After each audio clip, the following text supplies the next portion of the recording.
இந்த பூமியோடைய ஃபண்டமெண்டல் சிஸ்டத்துக்கு பெரும் அச்சுறுத்தலாக மாறி வந்துகிட்டு இருக்கு கிளைமேட் சேஞ்ச். உலகெங்கும் கிளைமேட் சேஞ்சுடைய பாதிப்பு வந்து தீவிரம் அடைஞ்சிட்டு இருக்கும். இந்த சூழல்ல கிளைமேட் சேஞ்சினால, குளோபல் வார்மிங்னால உலகத்தில் இருக்கக்கூடிய ஆர்டிக் அண்டார்டிக் பகுதியில் இருக்கக்கூடிய ஐஸ் வந்து வேகமாக உருகிட்டு இருக்கு. இப்போ இதன் காரணமாக சீ லெவல் ரைஸ், கடல் மட்டம் உயர்வு அப்படின்றது இதுவரைக்கும் இல்லாத அளவுக்கான ஒரு அதிகரிக்கும் ஒரு சூழல் வந்து இப்போ ஏற்பட்டிருக்கு.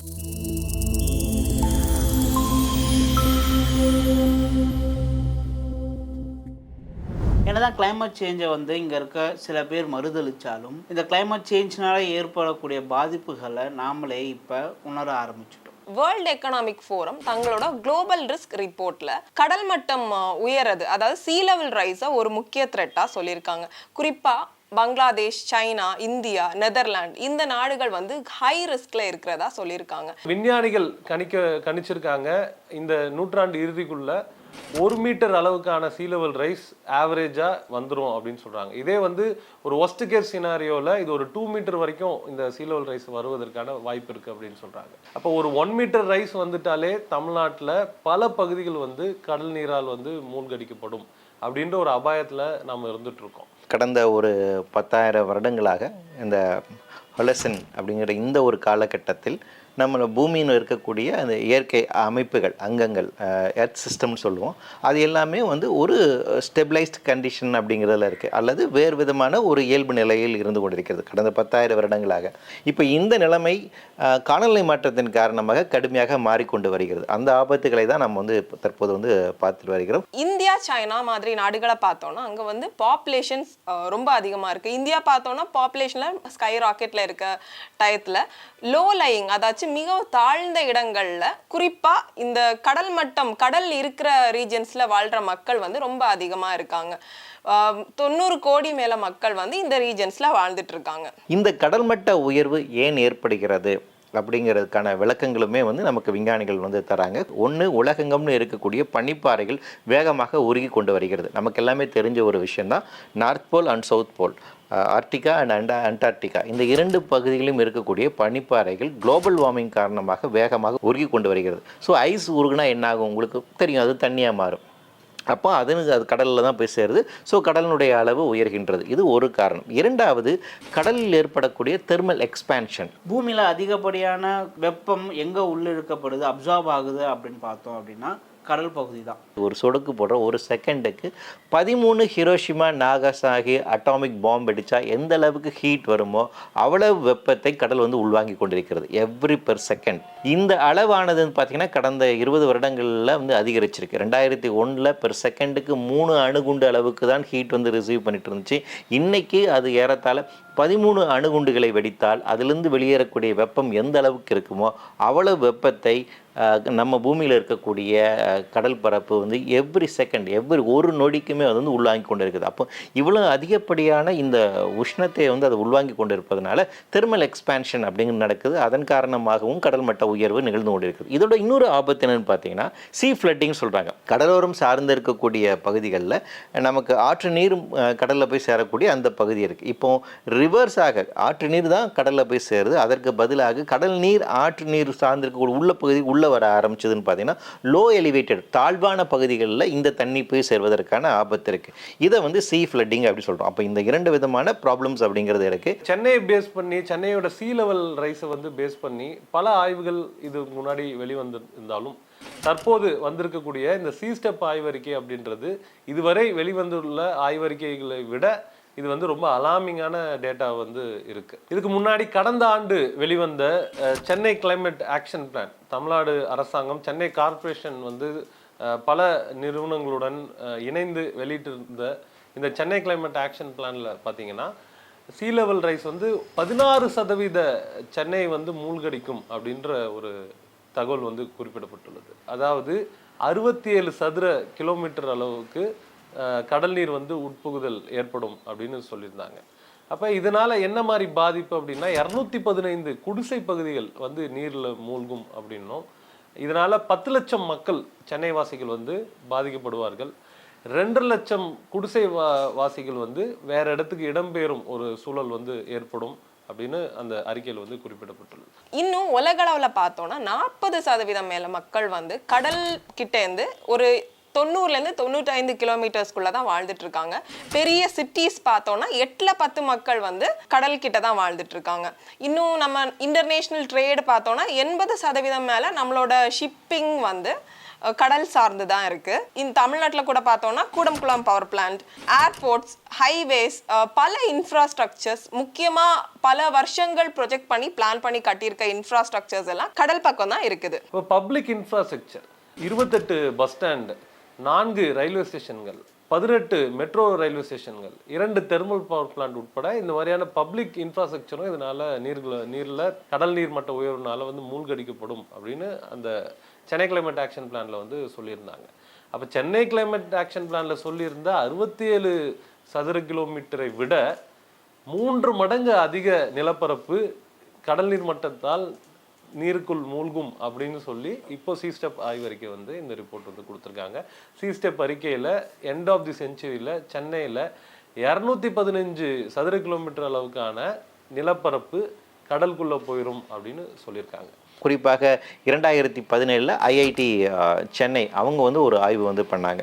கடல் மட்ட உயர்வின் காரணமாக தமிழக கடலோர பகுதிகளில் என்ன மாதிரி ஆபத்துகள் உண்டாகும், குறிப்பாக அவங்க எடுத்துக்கூட ஏரியா வந்து பார்த்தீங்கன்னா பிஸ்னஸில் என்ன மாதிரி பிரச்சனைகள் உண்டாகும், உற்பத்தியில் என்ன மாதிரி பிரச்சனைகள் உண்டாகும் பார்த்தாங்க. சென்னையில் இருக்கக்கூடிய போர்ட், காமராஜர் போர்ட், இந்த மாதிரி நிறைய போர்ட்ஸுமே வந்து பாதிக்க அடைவதற்கான ஆபத்து இருக்குது. நிறைய பகுதிகள் கடலுக்குள் செல்வதற்கான ஆபத்து இருக்குது அப்படிங்கிறத சொல்கிறாங்க. கிட்டத்தட்ட 143 கிலோமீட்டர் அளவுக்கான நிலப்பரப்பு கடலுக்குள் செல்வதற்கான ஆபத்து இருக்குது அப்படிங்கிற ஒரு ஆய்வறிக்கை தந்தாங்க. இது வந்து 2017 கொடுக்கப்பட்ட ஒரு ஆய்வறிக்கை. கடல் மட்டம் உயர்வதனால் இந்த கடற்கரை பகுதியில் இருக்கக்கூடிய நிலப்பரப்பு தண்ணீருக்குள் போவது மட்டும் பிரச்சனை கிடையாது. ஒரு சீ லெவல் ரைஸ் நடக்குது அப்படின்னா அங்கே சீ எரோஷன் நடக்கும், சீ வாட்டர் இனண்டேஷன் நடக்கும். அதே நேரத்தில் சீ வாட்டர் இன்ட்ரூஷன் அப்படின்னு சொல்லப்படக்கூடிய நிலத்தடி நீர் உப்பாகும் அந்த ப்ராசஸும் இதனால வேகமாக நடக்கும். அப்போ ஒரு 1/2 கிலோமீட்டர் 1 கிலோமீட்டருக்கு தண்ணீர் வந்து மேலே வருது, சீ எரோஷன் நடக்குது அப்படின்னா ஒரு 2-3 கிலோமீட்டருக்கு நீருக்கு அடியில், பூமிக்கு அடியில் இருக்கக்கூடிய இந்த நிலத்தடி நீர் உப்பாகும் அபாயமும் இதனால் இருக்கு. அப்போ ஒரு உதாரணத்துக்கு நம்மளுடைய கோஸ்ட் லைன்ஸ் நம்ம இமேஜின் பண்ணி பாருங்க. நம்ம சென்னையிலேருந்து இங்கே நாகப்பட்டினம் போகிற வரைக்கும் ஈசிஆர் ரோடில் நம்ம லெஃப்ட் சைடில் கடலும், ரைட் சைடில் வந்து உங்களுக்கு விவசாய நிலங்களும் இருக்குது. அப்போ அந்த பகுதி வந்து நிலத்தடி நீர் உப்பாச்சு அப்படின்னா நிச்சயமாக அங்கே இருக்கக்கூடிய விவசாயம் பாதிக்கும். அப்போ அங்கே இருக்கக்கூடிய அரிசி உற்பத்தி பாதிக்கும். நமக்கு காவிரி டெல்டாவில் இருக்கக்கூடிய இந்த 8 மாவட்டங்கள் தான் நமக்கு தேவையான 45% அரிசியை வந்து உற்பத்தி பண்ணி கொடுக்குது. அப்போ அந்த பகுதியில் இருக்கக்கூடிய நிலங்கள் உப்பாச்சு அப்படின்னா நமக்கு நிச்சயமாக உணவு உற்பத்தியில் ஒரு பாதிப்பு ஏற்படும். அதனால் நமக்கு வந்து உணவு தட்டுப்பாடு ஏற்படக்கூடிய அபாயங்கள் கூட இதனால் இருக்குது. கிட்டத்தட்ட 15 கடலோர நகரங்களில் சீஸ்டெப் அமைப்பை வந்து இந்த ஸ்டடியை வந்து மேற்கொண்டிருக்காங்க. இந்த 15 நகரங்களில் வந்து 2 கிளாஸிஃபை பண்ணியிருக்காங்க, Tier 1 and Tier 2 அப்படின்ட்டு. Tier 1 வந்து பார்த்தோம்னா பெருநகரங்களான சென்னை மற்றும் மும்பையும், Tier 2 தான் மீதம் இருக்கக்கூடிய 13 சிறு நகரங்களில் வந்து ஸ்டடி பண்ணியிருக்காங்க. அந்த 13 நகரங்கள் என்னென்ன அப்படின்னு பார்த்தோம் அப்படின்னா கன்னியாகுமரி, தூத்துக்குடி, ஹால்டியா, கோழிக்கோடு, கொச்சி, மேங்களூர், திருவனந்தபுரம், விசாகப்பட்டினம், பனாஜி, பூரி, உடுப்பி, யானம் மற்றும் பரதீப் அப்படிங்கக்கூடிய 13 நகரங்களில் வந்து Tier 2 கேட்டகரியில் பிரித்து வச்சுருக்காங்க. ஸோ இந்த ஸ்டடீஸ் குறித்தான ஒரு சமீபத்திய ஆய்வு வந்து ஐக்கிய நாடுகள் சபைகள் கூடவே வெளியிட்டிருக்காங்க. சீசார்ஜிங் அப்படின்னு சொல்லிட்டு ஒரு ஆய்வு வெளியிட்டிருக்காங்க. அதில் அவங்க என்ன சொல்கிறாங்கன்னா, இப்போ லேட்டஸ்ட்டாக வந்திருக்கக்கூடிய இந்த ரிப்போர்ட்ஸ் இதெல்லாமே ஆய்வுக்குட்படுத்தி அதன் அடிப்படையில் என்ன சொல்கிறாங்கன்னா, கடந்த 3000 வருடங்களில் இல்லாத அளவிற்கு கடல் மட்ட உயர்வு வந்து வேகமாக நடந்து கொண்டு வருகிறது அப்படிங்கிற ஒரு ஸ்டேட்மெண்ட் சொல்கிறாங்க. இது ரொம்ப ஒரு ஆபத்தானது. 2வது, கடந்த 10 வருடங்களாக கடல் மட்ட உயர்வினுடைய அளவு, அதனுடைய தன்மை அப்படிங்கிறது டபுள் ஆயிருக்குன்னு சொல்றாங்க. கடல் நீர் மட்டம் உயர்வது நமக்கு மட்டும் பிரச்சனை இல்லை, உலகெங்கும் இருக்கக்கூடிய கடற்கரை பகுதிகள், தீவு நாடுகளுக்கு பெரிய பிரச்சனையாக இருக்கு. அதுவும் தவாலு போன்ற சின்ன தீவு நாடுகள்லாம் என்ன செய்வது என்று தெரியாமல் தத்தளிச்சுட்டு இருக்காங்க. டுவாலோ என்ற நாடு வந்து உங்களுக்கு ஆஸ்திரேலியா பக்கத்தில் இருக்கக்கூடிய ஒரு சிறிய தீவு. 2050ஆம் ஆண்டுக்குள்ள டுவாலோ தீவு வந்து நீருக்கடியில் போயிடும் அப்படின்றதுக்கான எல்லா டேட்டாவும் தரவுகளும் வந்து ஆல்ரெடி வந்தாச்சு. Tuvalu is comprised of 9 tiny islands in the middle of the Pacific Ocean, and it's forecast to be among the first countries to disappear because of climate change. People in Tuvalu are facing peril as climate change looms. The low-lying nation could be all but wiped out by rising seas. Antonio Guterres ஐக்கிய நாடுகள் சபையினுடைய secretary general அவர் சமீபத்தில் இந்த பகுதியெல்லாம் வந்துட்டு visit பண்ணி அவர் வந்து முக்கியமான ஒரு பேட்டி வந்து கொடுத்துருக்கார். அவர் சொல்லக்கூடிய கருத்து என்னென்னா, கடல்மட்ட உயிரின் காரணம் மிகப்பெரிய ஒரு ஆபத்தை இவர்கள் சந்தித்து கொண்டு வருகிறார்கள். அதனால் உலக நாடுகளெல்லாம் வேகமாக செயல்பட வேண்டும் சொல்கிறாங்க. 2050 கடல் நீர் மட்டத்தின் உயர்வு காரணமாக துவாலு மூழ்கும் பட்சத்தில் அந்த நாட்டு மக்கள் வந்து என்ன செய்யணும், அந்த நாடே இல்லை அப்படின்னும் போது வேற நாடுக்கு எப்படி குடிபெயருவாங்க, வேற நாட்டில் எப்படி அவங்க பாதுகாப்பாக இருப்பாங்க அப்படின்றதெல்லாம் யோசிச்சு துவாலு அரசாங்கம் வந்து இப்போதே அதுக்கான முயற்சிகளை வந்து ஈடுபட்டு இருக்காங்க. அதன்படி ஆஸ்திரேலியாவுடன் துவாலு அரசாங்கம் ஒரு ஒப்பந்தத்தை வந்து கையெழுத்திட்டிருக்காங்க. இதன்படி ஒவ்வொரு ஆண்டும் 280 துவாலு நாட்டு மக்களை வந்து ஆஸ்திரேலியா வந்து சிட்டிசன்ஸா எடுத்துக்கணும் அப்படின்னு சொல்லி அந்த அக்ரிமெண்ட்ல சைன் பண்ணியிருக்காங்க. Now Australia is offering to resettle up to 280 people from Tuvalu every year under a new visa stream. அப்போ ஆஸ்திரேலியா அரசாங்கம் அவர்களுடைய கிளைமேட் சேஞ்ச் அடாப்டேஷனுக்கான ஒரு பங்காக 280 துவாலு நாட்டு பிரதிநிதிகளை அவங்களோட சிட்டிசனை ஒவ்வொரு வருஷமும் வந்து ஆஸ்திரேலியன் சிட்டிசனாக வந்து அவங்க ஏற்றுக்கிட்டு அவங்க ஆஸ்திரேலியாவில் வந்து பர்மனெண்ட் விசா வந்து அவங்களுக்கு கொடுத்துட்ருக்காங்க. ஸோ இது மட்டும் இல்லாமல் துவாலு அரசாங்கம் என்ன பண்ணுறாங்கன்னா, நீங்கள் எந்த நாட்டுக்கு வேணால் நீங்கள் வந்து குடிபெயரலாம், ஆனால் விர்ச்சுவலாக நீங்கள் வந்து துவாலு சிட்டிசனாக இருப்பீங்க. அதாவது இணையத்தில் நீங்கள் வந்து ஒரு போர்ட்டல் மூலயமாக இணைவதன் மூலமாக நீங்கள் துவாலு நாட்டு குடிமகனாக இருப்பீங்க. ஆனால் நீங்கள் எந்த நாடு வேணுமோ அந்த நாட்டுக்கு நீங்கள் குடிபெயர்ந்து போயிருங்க. இல்லாட்டி 2050 இந்த நாடே இல்லாத ஒரு சூழல் வந்துடும், இப்போதுலேருந்தே நீங்கள் வந்து குடிபெயர ஆரம்பிச்சிருங்க அப்படின்ற ஒரு அறிவிப்பு வந்து துவாலு அரசாங்கம் வந்து கொடுத்துருக்காங்க. இதற்கு முன்பாக அறிவியலாளர்கள் சொன்ன விஷயம் என்னன்னா, கடல் மட்ட உயர்வு அப்படிங்கிறது ஒரு 250 வருடங்களுக்கு உள்ளாக என்ன நடக்கும் அப்படிங்கிறத ஆய்வுப்படுத்தி 1 மீட்டர்லேருந்து 3 மீட்டர் அளவுக்கான உயர்வு அப்படிங்கிறது நமக்கு இன்னும் ஒரு 200 வருஷத்துக்கு நடக்கலாம் அப்படின்னு சொன்னாங்க. ஆனால் இப்போது வந்திருக்கக்கூடிய லேட்டஸ்டாக இருக்கக்கூடிய ஸ்டடீஸ் எல்லாமே என்ன சொல்கிறாங்க, இல்லை அவ்வளவு லேட் ஆகாது, இன்னும் சீக்கிரமாகவே கடல் மட்ட உயர்வு 1 மீட்டர் அளவுக்கு அதிகமாக போவதற்கான ஆபத்து இருக்குங்கிறது இப்போ சொல்கிறாங்க. அண்டார்டிகா பகுதியில் வந்து பார்த்தோன்னா, அண்டார்டிகா பகுதியை 3 பகுதிகளாக பிரிக்கப்பட்டிருக்கு. கிழக்கு அண்டார்டிகா, மேற்கு அண்டார்டிகா, அப்புறம் பெனின்சுலார் அண்டார்டிகா அப்படின்ட்டு. ஈஸ்ட் அண்டார்டிகாவுக்குள்ள இருக்கக்கூடிய பனிப்பாறைகளும் ரொம்ப வேகமாக கொலாப்ஸ் ஆகிட்டு வருது. வெஸ்ட் அண்டார்டிகாவில் இருக்கக்கூடிய பனிப்பாறைகளும் ரொம்ப வேகமாக கொலாப்ஸ் ஆகிட்டு இருக்கு. இப்போ இந்த 2 இடத்தில் இருக்கக்கூடிய பனிப்பாறைகளும் கிரீன்லாண்டில் இருக்கக்கூடிய பனிப்பாறைகளும் 2060 2080 ஆண்டுகளுக்குள்ளாக பெரும்பான்மையான அளவுக்கு உருகிவிடுவதற்கான ஆபத்து இருக்குன்னு சொல்கிறாங்க. அப்போ இந்த நிகழ்வு நடந்துச்சு அப்படின்னு வந்து பார்த்தீங்கன்னா, சீ லெவல் ரைஸ் அப்படிங்கிறது வந்து பார்த்தீங்கன்னா அவங்க சொல்லக்கூடிய கணக்கு படி என்னன்னா, ஏறத்தாழ 20 மீட்டர் அளவுக்கு உயரக்கூடிய ஆபத்து இருக்குன்னு சொல்றாங்க. 20 மீட்டர் அளவுக்கு உயர்ந்துச்சுன்னா அப்படின்னா நம்மளால் கற்பனை பண்ணி பார்க்க முடியாத அளவுக்கான மிகப்பெரிய ஒரு ஆபத்து இருக்கு. பெரும்பான்மையான நாடுகள் வந்து கடலுக்குள் செல்வதற்கான ஆபத்து இருக்கு. இந்த மேற்கு அண்டார்டிகாவில் இருக்கக்கூடிய பனிப்பாறைகள் மட்டும் உருகினாலே உலகம் முழுக்க 3.3 மீட்டர் அளவுக்கான கடல் நீர் மட்டத்தை உயர்த்தும். அதே மாதிரி கிரீன்லாந்து பகுதியில் இருக்கக்கூடிய பனிப்பாறைகள் உருகினாலே பூமி முழுக்க சுமார் 7.2 மீட்டர் அளவுக்கான கடல் நீர் மட்டத்தை உயர்த்திடும். 7 மீட்டர் அளவுக்கு கடல் நீர்மட்டம் உயர்ந்தது அப்படின்னா பூமியோடைய இப்போ நம்ம பார்க்குற மேப்பே பல மாறுதலுக்கு வந்து உட்பட்டிருக்கும். பல நகரங்கள் இல்லாமல் போயிடும். சின்ன சின்ன தீவுகள் வந்து முழுக்கவே மூழ்கி போகக்கூடிய அபாயம் வந்து இருக்கு. இந்தோனேஷியாவுடைய தலைநகரை ஜகார்த்தாவில் இருந்து பொரினோக்கு வந்து மாற்றி அமைக்கும் ஒரு அறிவிப்பை அந்த நாட்டு அரசாங்கம் வந்து அறிவிச்சிருக்காங்க. ஜகார்த்தா வந்து வேகமா மூழ்கிட்டு இருக்கு. அதாவது 2050 1/3 ஆஃப் தி ஜகார்த்தா வந்து சீ லெவல் ரைஸ் காரணமாக கடல் கடியில போயிடும் அப்படின்னு சொல்றாங்க. This city is sinking. Current predictions are that by 2050 much of this enormous city is going to be underwater. 10 million population இருக்கு ஜகார்த்தா தலைநகர்ல. இங்க இருக்கிற இன்ஃப்ராஸ்ட்ரக்சர் எல்லாம் நம்ம பொரினோவில் கிரியேட் பண்ணிட்டு இருக்கோம். ஒன்ஸ் அது ரெடியான உடனே நம்ம தலைநகரை வந்து ஷிஃப்ட் பண்ணிடுவோம் அப்படின்னு சொல்லி அறிவிப்பு கொடுத்துருக்காங்க. அப்போ உலக நாட்டில் இந்த அளவுக்கு மற்ற நாடுகள்லாம் வந்து அதுக்கான விழிப்பாக செயல்பட்டு கொண்டிருக்கும் நேரத்தில் நாம் தமிழ்நாட்டில் இதற்கான முன்னெடுப்புகள் என்ன பண்ணிட்டு இருக்கோம் அப்படின்றதை நம்ம ஒரு மறுபரிசீலனை பண்ணி பார்க்க வேண்டிய ஒரு கட்டாயத்தில் இருக்கோம். கடற்கரைங்கிறது ரொம்ப ஒரு முக்கியமான டூரிசம்க்கான ரீஜனாக இருக்குது. ஸோ வந்து அதுலேயும் ஒரு பெரிய எக்கனாமிக் லாஸ் ஏற்பட போகுது. இதை தாண்டி ஹியூமன் வெல்பீயிங், அதை சுற்றி இருக்க மக்களோட அவங்களோட மென்டல் ஃபிசிக்கல் பல டிசீசஸ்னால நிறைய பாதிப்புகள் அவங்க ஏற்பட சான்சஸ் இருக்குது. அதே மாதிரி கடல் சார்ந்த தங்களோட தொழில் வந்து அவங்க விடுறப்போ அதுலேருந்து வர லாஸஸும் வந்து ரொம்ப அதிகமாக இருக்கும். அடுத்து வரக்கூடிய காலகட்டங்கள் எவ்ரி டிகேட்ஸ் ஒவ்வொரு 10 ஆண்டுகளிலுமே கடல் மட்ட உயர்வு அப்படிங்கிறது அதிகரிக்க போகின்றது. 60s 70s வேறு விதமான ஒரு புதிய உலகாக இது மாறப்போகிறது அப்படின்னு நமக்கு தெரியுது. ஸோ நம்மகிட்ட இருக்கக்கூடிய டைம் பீரியட் இந்த 30 years தான். இந்த 30 ஆண்டுகளுக்குள்ளாக நாம் எப்படி செயல்பட்டு குளோபல் வார்மிங்கை கட்டுக்குள் கொண்டு வருகிறோம், பாதிப்புகளை குறைக்கின்றோமோ அதை பொறுத்து தான் இந்த பனி உருகுவதை நாம் ஓரளவுக்கு கட்டுப்படுத்த முடியும்.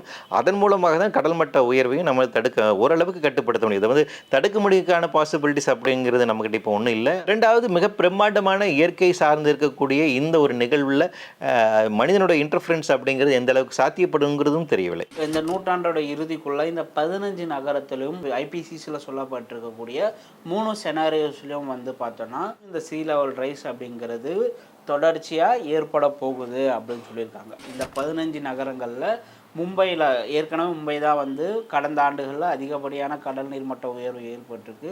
அது இன்னும் தொடரும் எனவும், அதை தொடர்ந்து பனாஜி, உடுப்பி, மங்களூரு, கோழிக்கோடு, கன்னியாகுமரி, திருவனந்தபுரம் பகுதிகளில் பார்த்தோம்னா இனி வரும் காலங்களில் அதிகப்படியான கடல் நீர்மட்ட உயர்வு அப்படிங்கிறது இன்னும் அதிகப்படியாக நடக்கும். இதில் வந்து SSP 2 to 4.5 அப்படிங்கக்கூடிய அந்த மீடியம் லெவல் செனாரியோ எடுத்து பார்த்தோம் அப்படின்னா கடல் நீர்மட்ட உயர்வு வந்து மும்பையில் 76 சென்டிமீட்டர் அளவுக்காக உயரும். இந்த நூற்றாண்டோட இறுதிக்குள்ளே 76 சென்டிமீட்டர் அளவுக்கு மும்பை பகுதியில் உயரும் அப்படின்னு சொல்லிட்டும், பனாஜி பகுதியில் 75 சென்டிமீட்டர் அளவுக்கு உயரும் அப்படின்னும், கன்னியாகுமரி பகுதிகளில் வந்து பார்த்தோன்னா 74 சென்டிமீட்டர் அளவுக்கு இந்த நூற்றாண்டோட இறுதிக்குள்ளே உயரும் அப்படின்ட்டு சொல்லப்பட்டிருக்கு. சென்னையை கம்பேர் பண்ணும்போது தமிழ்நாட்டில் வந்து அதிகப்படியாக வந்து கன்னியாகுமரியில் தான் அதிகமான கடல் நீர் மட்டத்தால் பாதிக்கப்பட போகுது. கிட்டத்தட்ட 75 சென்டிமீட்டர் அளவுக்கு வந்து கடல் நீர் மட்டம் உயரப்போகுது அப்படின்ட்டு